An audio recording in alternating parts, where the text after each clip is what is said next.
Hi, my name is Rabbi Jason. I grew up in a conservative Jewish family in Springfield, New Jersey. Being Jewish was very important. I came from a family of Holocaust survivors. Most of my mom's relatives died during the Holocaust. So being Jewish was always something that was very important to us. Supporting the state of Israel, having a strong Jewish identity, all of these were at the core of who we were. I enjoyed going to Hebrew school as a child. Well, I didn't enjoy going to Hebrew school as a child. Okay. I went to Hebrew school as a child several days a week to prepare for my bar mitzvah.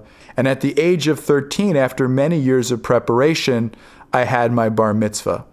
We went to the synagogue on Saturday morning, and I got up before the entire community, and I read in Hebrew from the scrolls. And then we had a big celebration, a big party afterwards, and it was really a great time, a big simcha for everyone in our family. And although being Jewish was really important to me, it was still secondary in comparison to baseball and basketball and hanging out with my friends. Really, at that time, basketball became the center of my life. Going into my freshman year of high school, I met the JV basketball coach, who was also the senior football coach. And he told me, he said, "Jason, I really want you to go out for the football team." And I shared with him that I really didn't think that my parents were going to be supportive of that. According to my mom, there was 3 things nice Jewish boys do not do ever. That's play football, get a tattoo, or ride a motorcycle. So when it became clear to him that I was not going to be joining the football team, he told me, "Jason, if you don't play football, I'm going to bench you from being able to play basketball." And I thought that could never happen in a million years because I was one of the best basketball players on the team.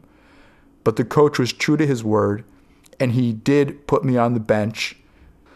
And every time I was put into the game and I scored some points or I did something that was good, he would immediately bench me and not let me play the rest of the game. He would also really dog me and ride me in practice. And one day I got so fed up with him doing this that from half court I took the basketball and I threw it as hard as I could at his head, really hoping that I would knock his head off.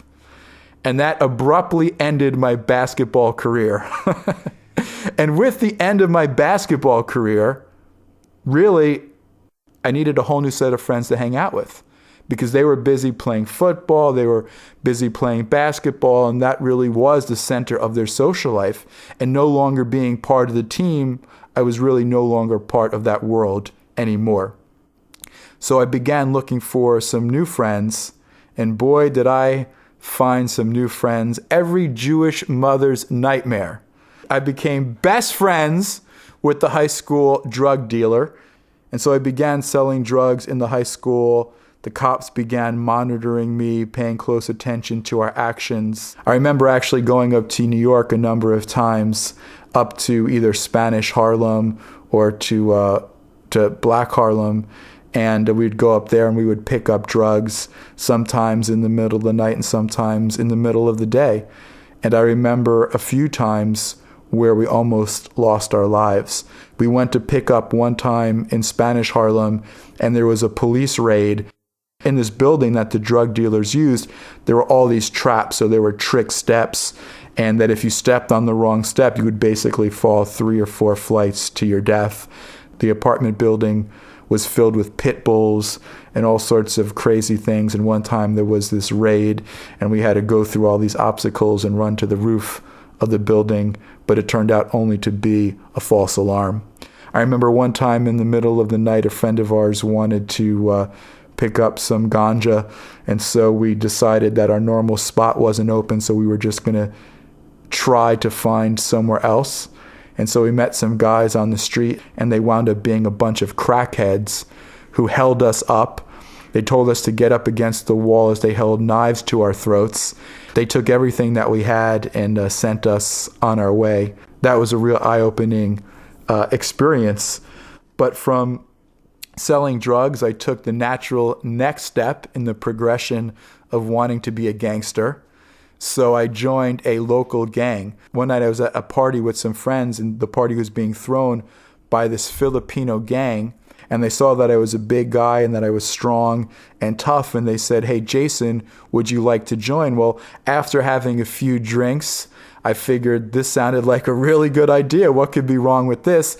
The next thing I know, they had me lined up against the wall, and every one of them was taking turns hitting me as hard as they could. They were trying to jump me into the gang. Thank God they were Filipino, and most of them were not too big.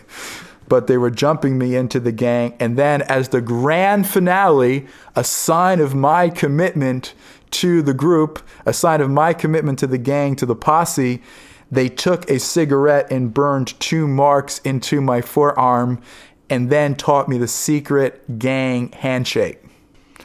And I thought that I was hardcore. I thought I was a real gangster. I thought I had joined a group of guys who really would have my back. And I remember on a few occasions where things got kind of hectic, things got kind of crazy, we'd often throw these big parties in hotels where we would have DJs playing hip hop and house music.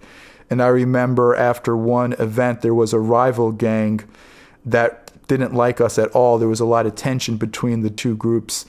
And they began to pick a fight. And all of a sudden, there was a complete riot. There was all-out brawl that was going on.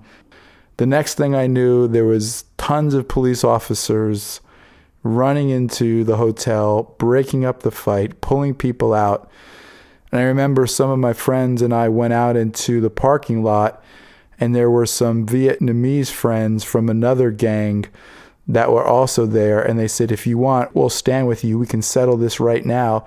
And they opened up the trunk of their car, and they had 3 Uzis.